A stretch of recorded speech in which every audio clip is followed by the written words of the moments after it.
Welcome to Pindar Poetry. We hope you learned something new. You start by choosing the emotional spine. Pick 5-8 photos and 2 short videos that map a timeline of your relationship.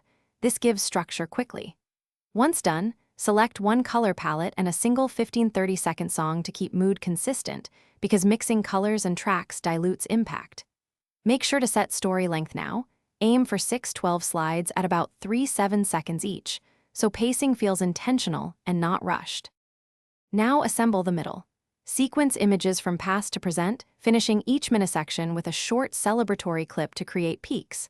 While placing content, add one tasteful animated sticker per slide to guide attention, rather than overwhelm. Balance is key.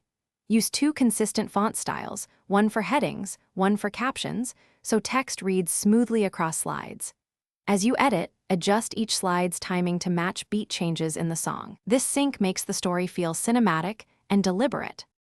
Finish by writing one heartfelt caption per key slide and a simple call to action like swipe up to wish her or send a voice note. This guides friends to interact. Export at 1080 x 1920 and check audio peaks. Keep levels around -6 dB so nothing distorts. If Instagram compresses or glitches, re-render at a slightly lower bitrate or split any heavy slide into 2 shorter ones. This preserves quality. One quick test upload to close friends ensures the final polish before posting publicly. Thanks for watching. Consider subscribing if we helped you.